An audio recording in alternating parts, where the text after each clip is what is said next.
अल्लाह के नबी सल्लल्लाहु तआला अलैहि वसल्लम तशरीफ लाए, हालात ज़माना बहुत अलग थे और रिवायतें तो ये बताती हैं पूरे मक्का में उस साल सिर्फ और सिर्फ जितने घरों में बच्चे हुए सब लड़के ही पैदा हुए, सब पैदा हुए जो थे वो लड़के थे। नबी पाक सल्लल्लाहु अलैहि वसल्लम की विलादत होती है और आपके वालिद गिरामी हज़रत अब्दुल्ला आपकी विलादत से 6 महीने पहले इंतकाल कर चुके हैं और बीबी आमिना की गोद में मेरे मुस्तफ़ा सल्लल्लाहु अलैहि वसल्लम तशरीफ लाए और तशरीफ लाने का अंदाज भी बीबी आमिना कहती हैं रजब के महीने में मुझे हमल ठहरा था और उसके बाद से मैंने अजीब व गरीब जो चीज़ें देखी हैं वो बयान से बाहर हैं। ना मुझे कभी हमल की तकलीफ हुई, ना पैर बोझल होते थे, ना सर में चक्कर आता था जैसे प्रेग्नेंट औरतों को होता है। जो हामिला औरतें होती हैं उनको तकलीफें होती हैं, बोझ उठाना होता है बच्चे का और उनके पाँव बोझल होते हैं, कभी उनको खाने में मज़ा ख़त्म हो जाता है, कभी सर चकराने लगता है, अलग अलग चीज़ें हामिला औरतों के साथ होती हैं, मतली आती है, उल्टी आती है। बीबी आमिना कहती हैं जब से मेरे पेट में मोहम्मद सल्लल्लाहु अलैहि वसल्लम तशरीफ लाए मुझे कोई तकलीफ नहीं थी, न कभी मतली आई, न कभी चक्कर आया, न कभी पैर बोझल हुए, न तबीयत में गिरानी आई, बल्कि उसके बरअक्स जो हालात थे बीबी आमिना कहती हैं रात को सोती तो कभी ख्वाब में इब्राहीम अलैहिस्सलाम तशरीफ लाते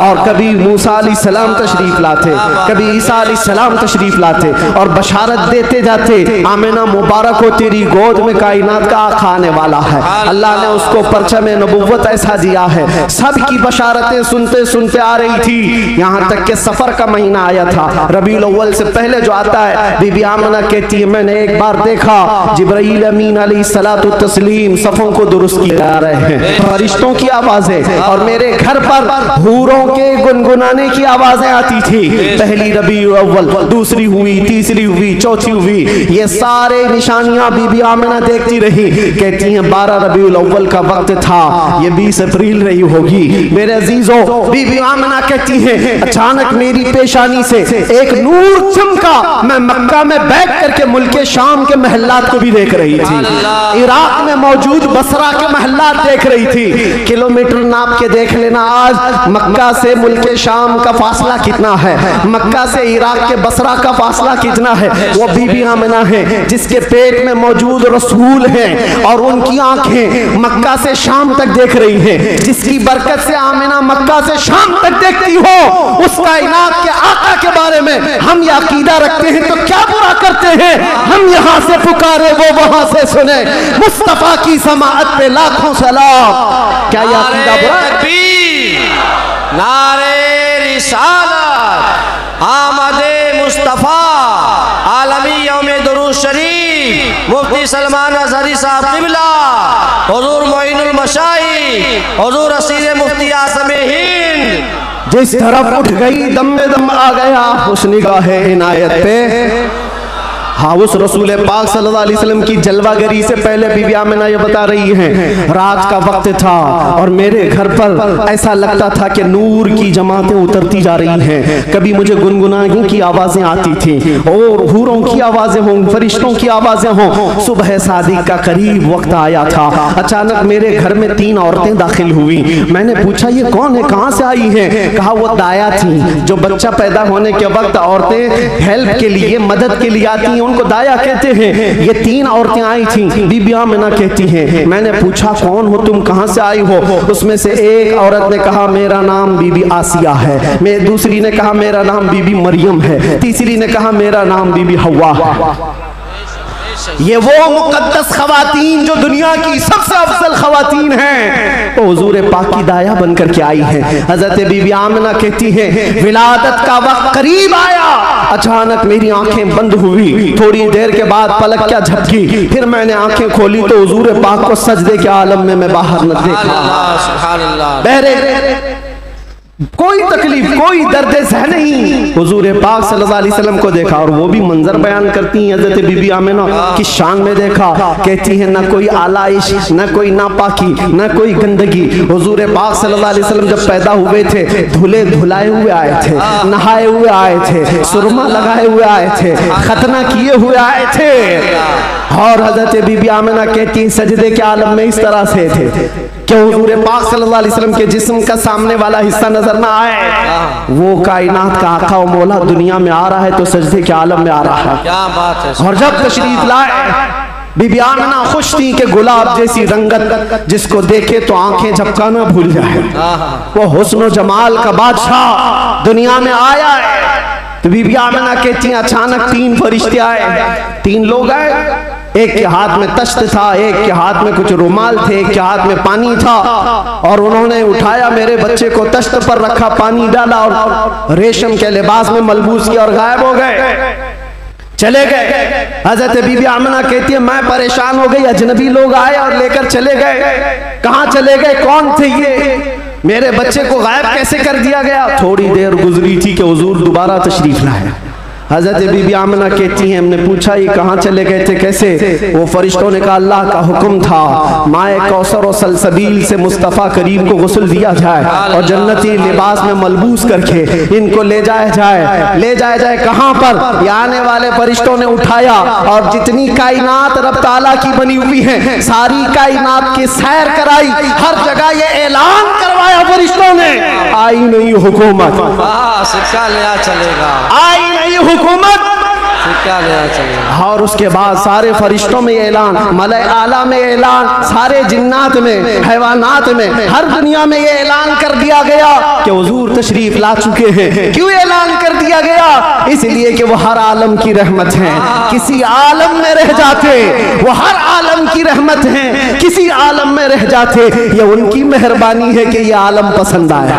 नारे तकबीर, नारे रिसालत, आमदे मुस्तफ़ा हुजूर मोइनुल मशाइख मेरे अजीज़ों सईद नूरी साहब क़िबला नबी पाक सल्लल्लाहु ताला अलैहि वसल्लम को पैदा होने के बाद बीबी हलीमा सादिया अपने घर ले गईं। 2 साल तक दूध पिलाया और वापस ले आई।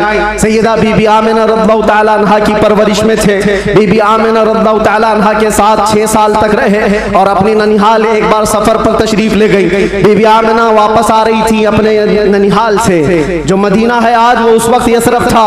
वापस तशरीफ ला रही थी, मकाम अबवा में बीबी आमिना का इंतकाल हुआ। 6 साल के नन्हे हाथों से मेरे आका सल्लल्लाहु अलैहि वसल्लम ने हजरत बीबी आमिना की तदफीन फरमाई और उसके बाद वापस आए तो दादा अब्दुल मुत्तलिब की कफालत में थे।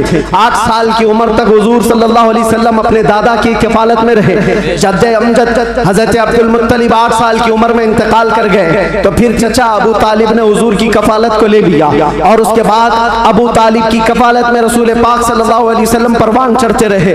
11 साल की उम्र हुई तो पहला तिजारती काफिला जो मुल्क शाम जा रहा था अबू तालिब के साथ सफर किया। सफर के दौरान एक राहिब था, ईसाई था, बड़ा आलिम था। उसने देख करके पहचान लिया और कहा अनकरीब एक आखिरी रसूल आने वाला है जिसका नूर पूरे कायनात में फैलेगा और जिसकी रोशनी से हर कोई हर जगह की जुल्मत छट जाएगी। और मुझे ऐसा लगता है वो नूर वाला रसूल अबू तालिब के तुम्हारा भतीजा है। बशारत दे दी और कहा इनके दुश्मन यहूदी होंगे, कत्ल कर देंगे, इनको वापस ले जाओ। वापस ले आए, मुल्क शाम में यहूदियों के करीब न जाने दिया।